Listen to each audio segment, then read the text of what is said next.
Right, good morning. This is the video for the paper helicopter investigation.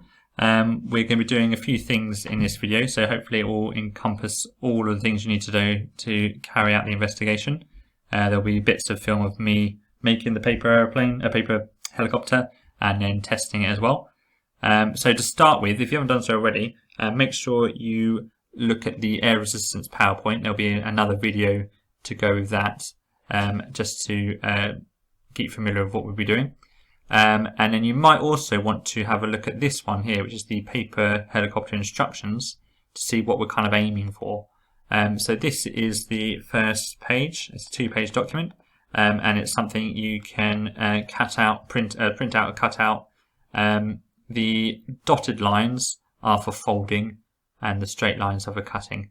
But there's some instructions here on how to do it, and it should end up like this if you haven't seen one before. There'll be a bit of me making my one, which is going to be a bit different from this one because of what I'm going to be doing. When you finish that, you've got a couple of choices here. So if you want to, you can plan your own investigation and use our planning questions, which you've seen before, to plan and predict what's going to happen in this investigation. So these are the ones. So this is the model plan that I'm going to do. And the thing I've chosen to do is investigate this question. What is the effect of wing length on drop time? Now you can do a lot of different things with this investigation, but if you want to just follow what I'm doing, go ahead and do this. It'll be interesting to see what you come up with as well. But just quickly diving into the middle, the different things you could do are down here. Let's get that up there. So I'm going to investigate the wing length. For the other variables, the other things you could change, and remember you can only pick one thing to change, so whatever you choose, change that thing but keep everything else the same. So I'm going to change the wing length, but everything else on my paper helicopter is going to stay the same. So you could do the wing length or the body length, and by that I mean this is the wing length and the body length is here. So you could change those things. I'm going to be changing the wing length, so mine are going to be different sizes. You could change the width of the wing width or the body width. So you could change it to make these bits longer this side. So I'm going to make these go longer this way and this way, but you could make them longer this way and this way. Or you could make the body width bigger as well.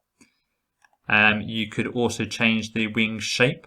So when I've done this before, some people have said, "Oh, I'll make it a triangle." Does that make a difference?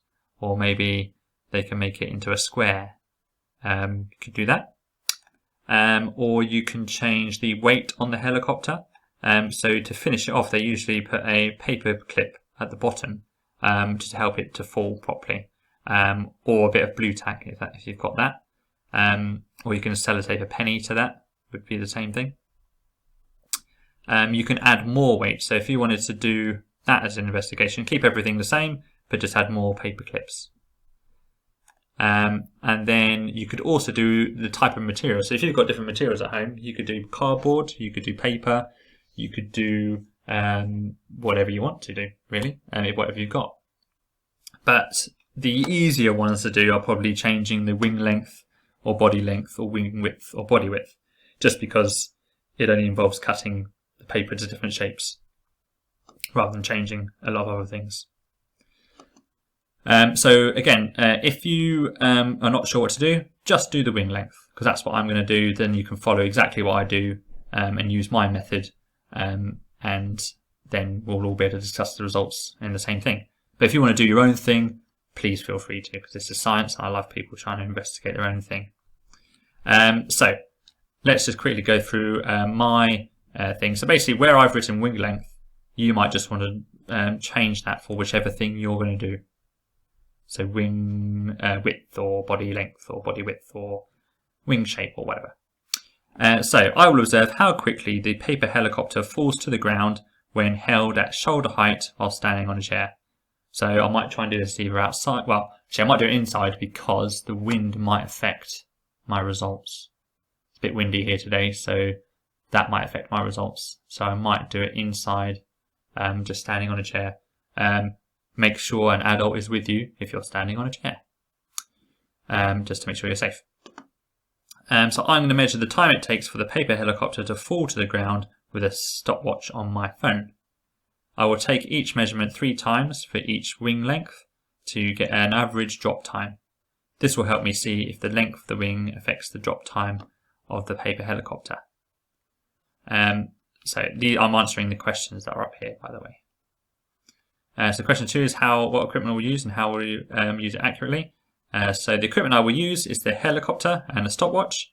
I will try and measure this accurately by using the same person to time the drop in each test. But I do recognise that there may be some human error in measuring the time it takes, and there might be also some sort of error if the person saying drop and the person timing, they've got to kind of do the same thing at the same time. So we'll have to think about a way to do that, but that might not be as accurate as I would like. Question 3 is what are the variables in this experiment? What will I change and what will I control? So the variables in this experiment are all the ones that I just talked about earlier. There are probably other things you could do actually. I haven't really thought of all of them, but maybe you can think of a different variable you can change. Remember, you can only change one thing. So the variable I'm going to change is the wing length. I need to try and control all the other variables to make sure that my test is as fair as possible. Because if we change 2 things, like the wing length and the body length, then I'm not sure which one is having the effect. So I only change one thing at a time. So my prediction, oh dear, there's always one mistake. My prediction is that the longer the wing length, the slower it will fall. That's what I think. Now I've tried to back up my prediction with some scientific knowledge, and hopefully we've gained some scientific knowledge over the last couple of days using those PowerPoints. So what I think is the scientific reasoning behind this is because with longer wings you've got more surface area, and if you've got more surface area, this will increase the amount of air resistance as it falls, and therefore oppose the force of gravity and then slow it down. That's what I think. Also, I kind of think that maybe the really long wing lengths might not work as well as like the middle length wing lengths. I think there might be some sort of crossing over point where the wings are too long and it doesn't help. But for simplicity, I've just gone with the bigger the wing length, the slower it will fall. Okay, so that's my prediction. So if you decide to do that, feel free to use that same method, but maybe you've got a different prediction. Or you're creating your own investigation using one of these different variables, and then your prediction will be different anyway. Okay. We'll move on to creating a results table next. Okay, so this is the table that you might want to make to record your results, depending on what you're doing. So I'm doing the wing length. So each of these are centimeters. So they go this way. As you might see later on in the video, I've actually created the longest wing length first. So my longest wing length, the first test I'm going to do is actually going to be this one. And then I'm going to cut off 2 centimeters of the wings each time, and then do it kind of backwards like that. So that it gets, so that's how I'm going to do it. So I'm going to do each one 3 times. And then what I'll do is I'll get an average, so I'll just add those 3 together, divide by 3, and that will get my average. And this will be the kind of thing that I look at really right at the end, is to see kind of how what the answer is to my question. Although I might look in the rest of the table just to see which results look odd. Because when we do our conclusion and evaluation, we always kind of look for odd results and to see, actually I'd like to test that one again because it doesn't really fit with everything else. As well. So that's the table.